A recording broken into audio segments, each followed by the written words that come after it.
Nós não tivemos nosso encontro, nós não temos nosso encontro já há 2 semanas, né? Houve uma quarta-feira que eu estive fora e o Hudson fez aqui um estudo, me parece, sobre Abraão, né? Quarta-feira passada a igreja ficou fechada para a gente arrumar o ENAC. Então hoje retornamos. Estamos no capítulo 5 de Romanos, ainda nessa parte sobre a graça divina e a justificação pela fé, que vai do capítulo 3, 21 até 5, 21. Então nós estamos na última parte desse capítulo sobre justificação.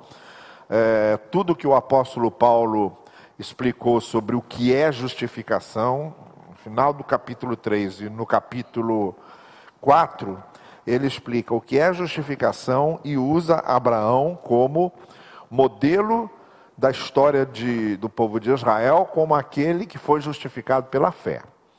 E agora no capítulo 5, que é o trecho que nós vamos ler em seguida, de 5 de 1 a 11, Paulo vai descrever o que acontece com aquele que é justificado pela fé. Quais são as consequências, as decorrências na vida de uma pessoa, na experiência de fé de alguém, a partir do momento em que nós recebemos a justificação, o que é que acontece conosco, tá bem? Então nós vamos lendo o texto e eu vou fazendo aqui algumas referências. A primeira coisa que a gente percebe no texto, a primeira consequência da nossa justificação, isto é, do fato de nós nos tornarmos justos, de Deus nos tornar justos, é o fato de que agora nós temos paz com Deus por nosso Senhor Jesus Cristo. Então diz lá o versículo 1, tendo sido, pois, justificados pela fé, isto é, depois que nós somos justificados pela fé, na experiência da justificação pela fé, temos paz com Deus por nosso Senhor Jesus Cristo, por meio de quem obtivemos acesso pela fé a esta graça, na qual agora estamos firmes e nos gloriamos na esperança da glória de Deus. Então vejam, há 2 coisas que Paulo afirma aqui nesses 2 versículos. Primeiro, que é a justificação que faz com que nós tenhamos paz com Deus. Isto é, nós estávamos na verdade separados de Deus, éramos inimigos de Deus. Com toda a queda, toda aquela estrutura de queda que Paulo descreve no capítulo 1, aplica para a realidade dos judeus no capítulo 2, isto é, todos pecaram e destituídos estão da glória de Deus. A nossa comunhão com Deus foi rompida, foi interrompida, houve uma ruptura. Aquela comunhão ideal criada no jardim do Éden, ela se perde por causa do pecado. Então há uma cisão e é pela justificação que essa reconciliação é feita. Nós voltamos a ter comunhão com Deus, voltamos a ter um relacionamento de paz com Ele. Paz aqui é no sentido da coisa estar harmonizada. Não há antagonismos, não há contrariedades, não há desafinação. A coisa está harmonizada. Em Isaías 55, Deus diz o que através do profeta? Os meus pensamentos e os vossos caminhos não são os meus caminhos. Essa é a situação nossa com Deus. Arrependam-se, convertam-se, e eu perdoarei. Por quê? Porque os pensamentos de vocês não são os meus pensamentos, os caminhos de vocês não são os meus caminhos. Vocês estão seguindo outra coisa. É uma coisa paralela, não há conexão, não há intersecção nisso. Aí o que acontece? Porque nós somos pecadores e Deus não tem comunhão com o pecado. Mas a partir do momento em que somos justificados, aí as portas da comunhão se abrem, aí é possível haver harmonização. Então nós temos paz com Deus. A coisa volta a ficar harmonizada. Há uma consonância nisso. Agora, isso não é por nossa causa. A gente obtém isso pelo quê? Pela fé onde? Pela fé na graça. Não, Paulo sempre deixando claro que não somos nós que conquistamos isso. A gente não fuma o cachimbo da paz com Deus. Nós não estabelecemos os caminhos da paz. Jesus Cristo é que fez isso. E a graça de Deus, Deus tomou a iniciativa de nos reconciliar com Ele. Isso é que Paulo está chamando a nossa atenção. Se dependesse de nós jamais faríamos isso. E nem teríamos como.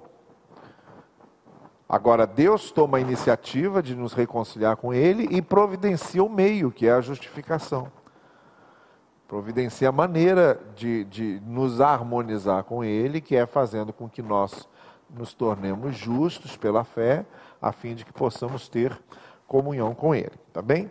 Bom, mas aí a gente descobre o seguinte: embora estejamos justificados e redimidos, nós continuamos habitando no mundo caído e lidamos com os absurdos e contradições. Veja, não é porque eu fui justificado pela fé que a minha vida vai se tornar um mar de rosas. Não é porque eu fui justificado pela fé que eu não terei mais problemas, nem terei dificuldades. Por quê?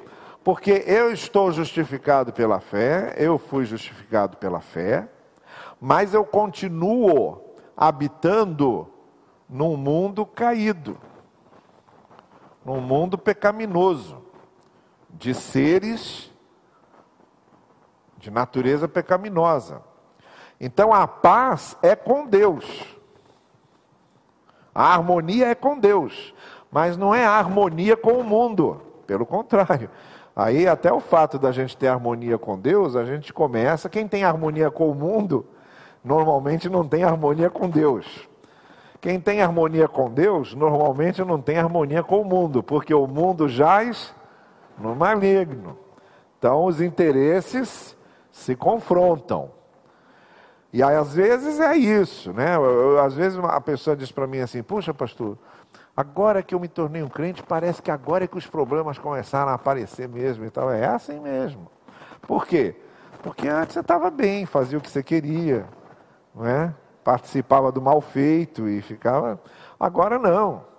Agora há uma luta interior, há um conflito interior. Então, agora o inimigo quer, por toda maneira, afastar você de Cristo. Então, começa a levantar aprovações e tal. Aí é que Paulo então diz isso, olha, nós temos paz com Deus, mas essa paz com Deus não significa que você não vai ter mais problemas, né? A coisa continua. Verso 3 diz o quê? Não só isso, mas também nos gloriamos nas tribulações, porque sabemos que a tribulação produz perseverança, a perseverança produz um caráter aprovado, e o caráter aprovado produz esperança, e a esperança não nos decepciona, porque Deus derramou seu amor em nossos corações por meio do Espírito Santo que Ele nos concedeu. Então veja, Paulo monta aqui um negócio, que é o seguinte: temos paz com Deus, mas não com o mundo. Nós continuamos enfrentando problemas, dificuldades, provações, etc. Então, mas aí Paulo diz, mas até isso a graça de Deus trabalha. Porque Deus não tira as tribulações da nossa vida, mas usa as tribulações para produzir o quê? Perseverança. O que é perseverança? Me dá um exemplo de perseverança. Me dá um exemplo de alguém que tem que ser perseverante. Quem que você acha que tem que ser perseverante? Por exemplo, uma pessoa que quer entrar para a faculdade, né, e tem o vestibular, e ela sabe que tem que estudar, ou quer prestar um concurso público, ela tem que ter perseverança. Porque às vezes não é na primeira prova que ela vai passar, não. Normalmente não é, né? Nem autoescola é na primeira prova, né? A maioria das pessoas na primeira prova da autoescola é na segunda. A minha filha Luísa passou na primeira, a Laura já foi passar lá só na terceira. Eu falei para minha filha, lembra da ressurreição, que foi no terceiro dia também. Então, deixa, vai chegar o terceiro dia, você vai passar. Vai ser ressuscitada aí, vai passar. Mas tem que ser perseverança. Se você desiste na primeira, a quantidade de candidatos, né? Poucas vagas, muitos candidatos, tem que ter perseverança. Pescador tem que ser perseverante, não tem não? Tem que ser perseverante, senão ele desiste, não leva peixe nenhum para casa. Então a perseverança é isso, é você continuar, não desistir. E a tribulação faz da gente pessoas perseverantes, ela nos ensina a perseverarmos. Aí quando nós nos tornamos perseverantes, essa perseverança ela também faz com que nós tenhamos firmeza de caráter, que é o que ele chama aí, a expressão que ele usa ali, é que a perseverança ela dá um caráter aprovado, é a expressão que ele usa aí. Aquela firmeza de caráter. A gente aprende a conservar o que realmente é valioso. No meio das tribulações, quando a gente está aprendendo a ser perseverante, a gente aprende que tem que segurar o que realmente vale a pena. E nessa luta a gente sabe e aprende a distinguir o que é essencial na vida e o que não é. A distinguir o que é valor mesmo do que não é. Princípios são valores que a gente não abre mão e que a gente não negocia. E é na tribulação que a gente aprende, na perseverança, a termos essa firmeza de caráter. A gente aprende na tribulação que as coisas passam. E que se a gente tem que se apegar a alguma coisa, tem que se apegar no que é verdadeiro, no que é justo, no que é certo. A perseverança leva a essa firmeza de caráter. De você saber que os princípios não estão se perdendo. Tá bem? E aí, quem tem firmeza de caráter não perde a esperança. Quem tem firmeza de caráter aposta na justiça, porque ele sabe que no final a justiça vai vencer. Essa é a grande mensagem que os profetas no Antigo Testamento, muito especialmente Abacuque, né? Abacuque ficou questionando Deus a respeito de uma série de coisas, e Deus dizendo para ele, espera, veja, a minha justiça vai acabar se revelando, não é agora, mas vai acabar se revelando.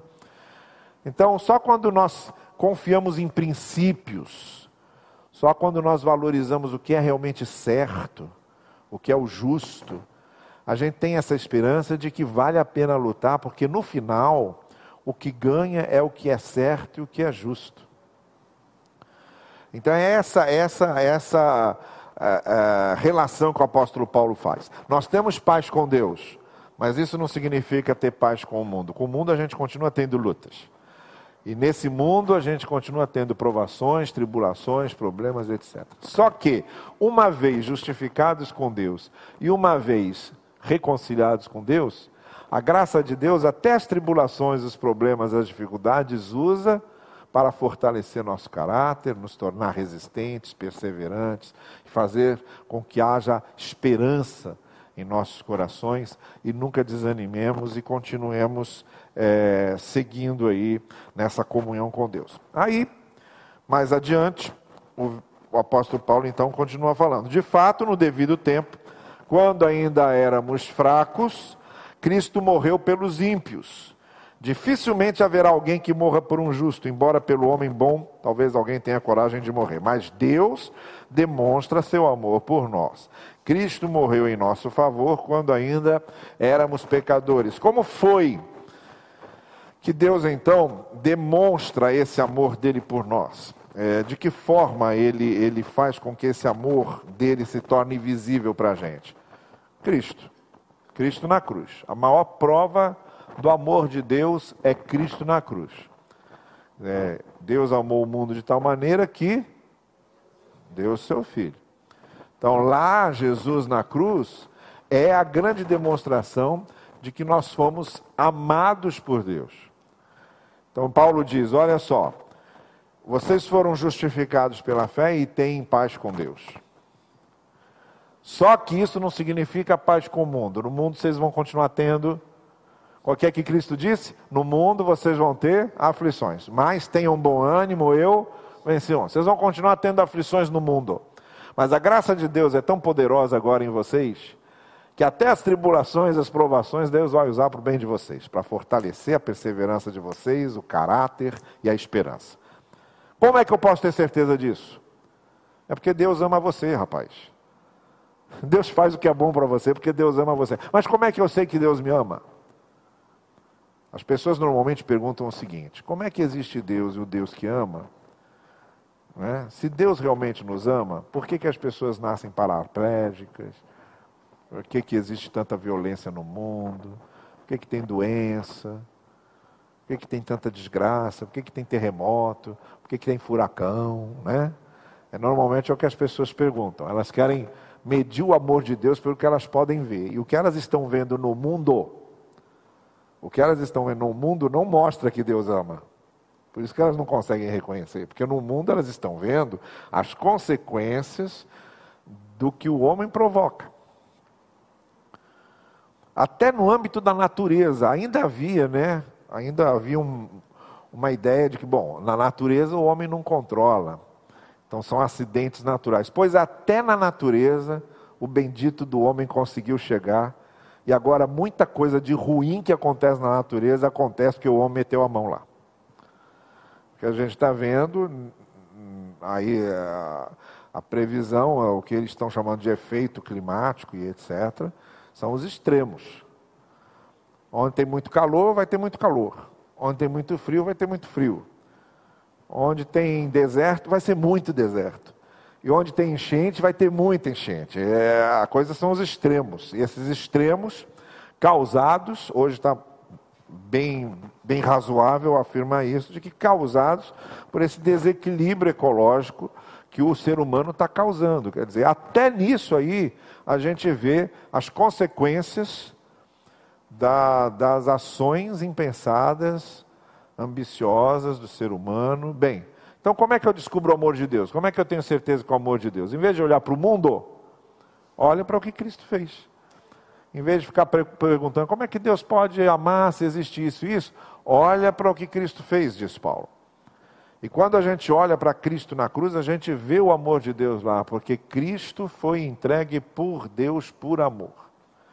Ele é a prova do amor de Deus. Então vocês têm que confiar que esse Deus que ama vocês, a ponto de dar o Filho dele por vocês, vai usar as tribulações para fortalecer o caráter de vocês, vai usar as tribulações para tornar vocês pessoas melhores. E isso porque vocês estão reconciliados com Ele, vocês têm paz com Ele agora.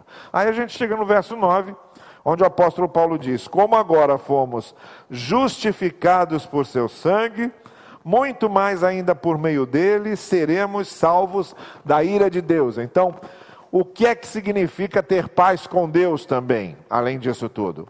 Significa que a gente está livre da ira de Deus. Não estamos mais sob a ira de Deus. Jesus Cristo é o para-raio que desvia a ira de Deus para Ele. Cristo chamou a ira de Deus para Ele.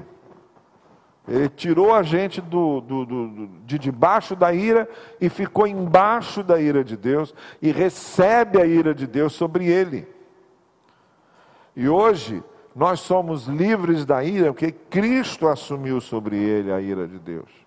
É isso que também significa ter paz com Deus. Porque a pergunta é a seguinte: mas se eu sou pecador, e se Deus não admite o pecado, como é que eu posso ter paz com Deus? Você pode ter paz com Deus porque a ira de Deus já caiu sobre Jesus. O seu pecado já foi condenado em Cristo. O seu pecado já foi pago em Cristo Jesus. É isso que significa ter paz com Ele. E é por isso que Paulo diz lá no versículo 2, não por causa de vocês ou do que vocês fizeram, mas por causa da graça de Deus. Jesus assume a ira de Deus sobre ele, nos livra da ira de Deus. Então ter paz com Deus significa, em primeiro lugar, que às vezes, mesmo nas tribulações que enfrentamos no mundo, até isso se torna vantajoso para nós, porque nos torna pessoas melhores, porque a gente está em paz com Deus, temos comunhão com Ele. Segundo, significa que Deus nos amou, Deus nos ama, está a prova lá, Cristo foi morto por nós. Terceiro, significa que nós somos salvos da ira. Ter paz com Deus significa que Deus não vai mais nos condenar agora, porque a sua ira foi desviada. A sua ira foi desviada para Cristo, e Ele assume a sua ira em nosso lugar. Bom, aí a gente chega no verso 10, quando o apóstolo Paulo responde essas perguntas aí. Ele diz assim: se quando éramos inimigos de Deus, fomos reconciliados com Ele, mediante a morte de seu Filho, quanto mais agora, tendo sido reconciliados, seremos salvos por sua vida. Então Paulo está dizendo o seguinte: primeiro, nós éramos o quê? Inimigos de Deus.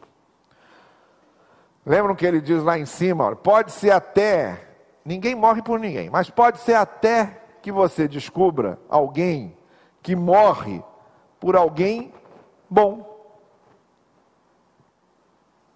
Alguém que dê a sua vida por uma outra pessoa boa, queira protegê-la por laços afetivos, ou porque é filho, ou porque é pai, ou porque é mãe. Ontem mesmo a gente viu uma cena de uma criança que caiu no poço do gorila, viu isso? A cena é parece coisa de filme. A criança caiu dentro do poço do gorila, na água onde o gorila se banha ali, toma água e tal. Aí o gorila chega perto e todo mundo gritando em cima. O gorila puxa, só que ele é muito... Estavam achando que ele estava querendo proteger a criança, mas ele é muito violento, né? Então ele puxa aquela criança e tal. Aí acabaram matando o gorila para tirar a criança lá de dentro. Mas em São Paulo, quando eu era adolescente, eu me lembro de um caso, no zoológico de São Paulo, de uma criança que caiu no Poço das Ariranhas. E um homem pulou lá dentro para tirar a criança, tirou a criança, mas ele mesmo não conseguiu sair. Lembram disso? E acabou, era sargento do exército. Se fosse civil não pulava, né, Jorge? Pois é. Era sargento do exército, pulou, morreu no lugar da criança. Conseguiu tirar a criança e deu a vida pela criança. Quer dizer, até isso é raro, porque no negócio do gorila ninguém pulou lá não. O gorila ficou todo mundo em cima, nem o pai nem a mãe, ficou todo mundo em cima gritando, olha, mas ninguém pulou não. Nas ariranhas ele pulou. Então é raro, não é fácil achar, às vezes acha. Mas você vê, está dando a vida para uma criança. Né? Duvido se fosse Fernandinho Beiramar naquele Poço das Ariranhas, que uma pessoa fosse se dispor a morrer para tirar o Fernandinho Beiramar de lá e morrer no lugar do Fernandinho Beiramar. Duvido. Duvido, não ia mesmo fazer um negócio desse. É esse raciocínio que Paulo está usando. Pode ser até que alguém dê a vida por uma pessoa, por ela ser boa e achar que ela merece viver. Mas nunca daria a vida por um inimigo. Nunca daria a vida pelo estuprador da sua filha. Não faria isso. Agora, Paulo diz, o que Deus fez foi dar a sua vida por seus inimigos. Nós, pecadores, separados dele, indignos dele, dando as costas a ele, querendo viver nossos próprios caminhos, dizendo que ele não existe, dizendo que não devemos nada a ele, dizendo que não queremos ele na nossa vida, dizendo que não nos submetemos às suas ordens, dizendo que não estamos interessados na sua vontade. Inimigos de Deus. Então nós éramos inimigos de Deus. E nós fomos o quê? Nós fomos reconciliados com Ele por meio da morte de Jesus, seu Filho. Então nós estávamos numa situação de total separação e a morte de Cristo faz com que haja essa reconciliação com Ele. Para quê? Para que sejamos salvos. Seremos salvos como? Pela vida de Cristo. Jesus morreu a nossa morte a fim de que nós pudéssemos viver a sua vida. E, por fim, chegamos ao versículo 11, onde o apóstolo vai dizer que tudo devido à iniciativa tomada por Deus. Não apenas isso, mas também nos gloriamos em Deus por meio de nosso Senhor Jesus Cristo, mediante quem recebemos agora a reconciliação, o que Paulo faz questão de deixar claro nessa explicação de o que é que a justificação pela fé faz pela gente, é que tudo que nós conquistamos pela justificação veio por meio de Jesus Cristo. Ele era o justo e estando nele, nós somos justificados, e porque somos justificados, somos reconciliados com Deus. Isto devemos ao que o Senhor Jesus Cristo fez por nós. Quais são algumas conclusões práticas que nós tiramos disso? Primeira coisa, se eu fui reconciliado com Deus por Jesus Cristo, eu agora vou primar por essa relação. A minha reconciliação foi iniciativa de Deus. Mas a manutenção da minha comunhão com Deus depende muito de mim. Eu agora, depois de reconciliado com Deus e em condições de ter comunhão com Ele, é que tenho algumas responsabilidades que eu preciso assumir para que essa comunhão seja mantida.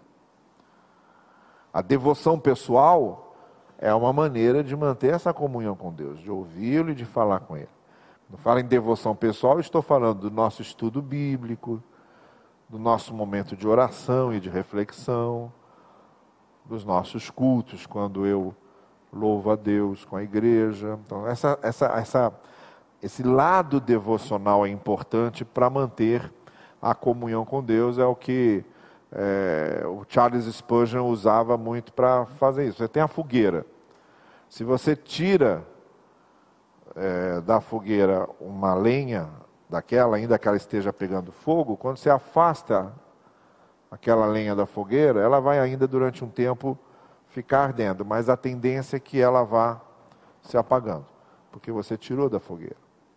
Então a nossa comunhão com Deus é a mesma coisa. Enquanto estamos em comunhão com Ele, a gente mantém vivo na gente uma série de coisas. Mas quando a gente se afasta de Deus e se afasta da comunhão com Deus, vai morrendo dentro de nós uma série de coisas.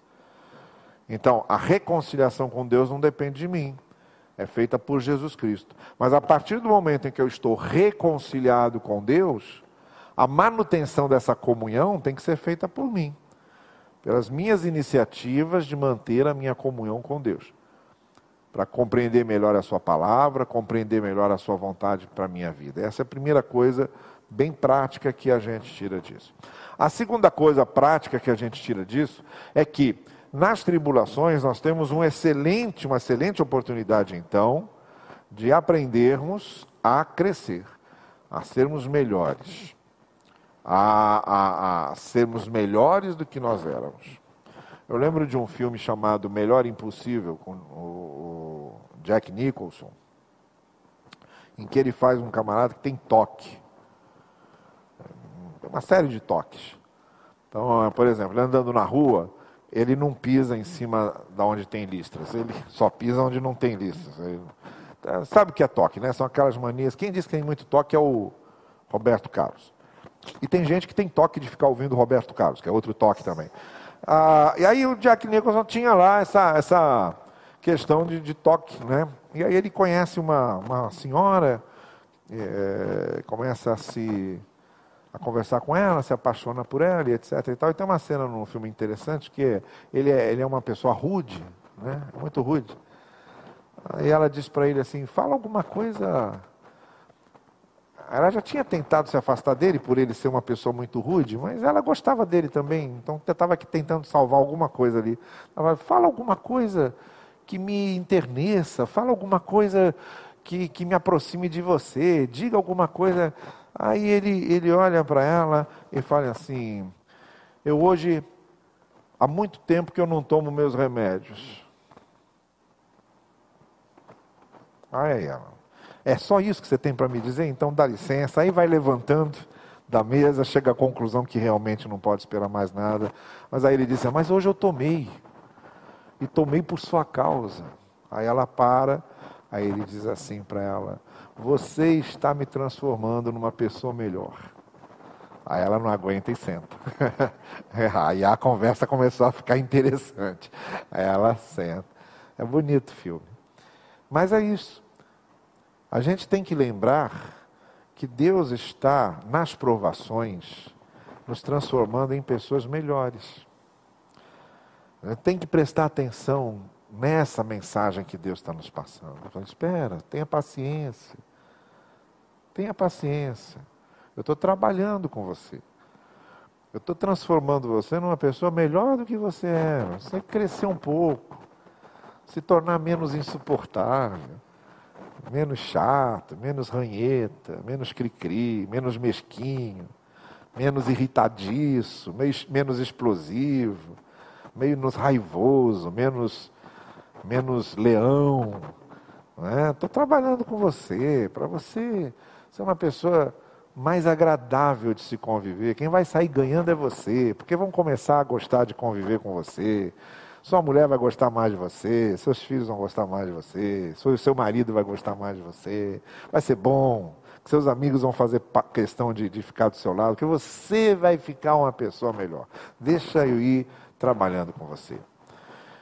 Então as tribulações servem para isso. Paulo diz, Deus vai desenvolvendo tudo isso na nossa vida.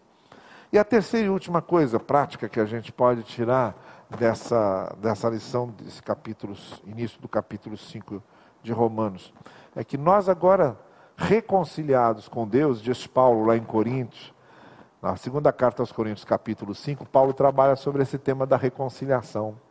Ele diz que uma vez reconciliados com Deus, nós nos tornamos embaixadores de Cristo.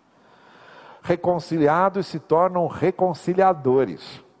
Então, uma vez que nós estamos reconciliados com Deus, nós temos agora a missão de reconciliarmos outros com Deus.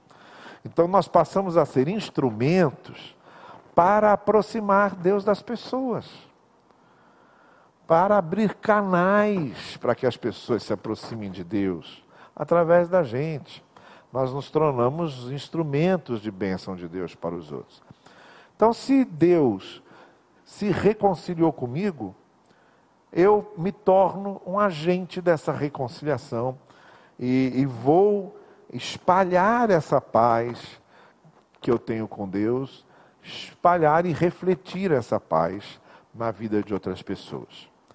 O que o Evangelho nos ensina é que não há nada que Deus faça conosco que deva ficar retido em nós. Tudo que Deus faz conosco é para nós ajudarmos outras pessoas a alcançarmos também. Deus nos perdoa, Ele quer que a gente perdoe. Deus nos ama, Ele quer que nós amemos. Deus é misericordioso conosco, Ele quer que nós sejamos misericordiosos. Deus é pacificador, Ele quer que sejamos pacificadores. E por aí vai. Não há nada que Deus faça em nós que deva ficar retido na gente. O que Deus faz conosco é para ser compartilhado com outros. É para que outros sejam alcançados também por essa obra de Deus. Então é isso. Romanos capítulo 5, de 1 a 11. A outra parte do capítulo 5, que ainda está tratando dessa questão, a gente vai continuar na próxima quarta-feira. Bem, vamos ficar em pé e vamos encerrar.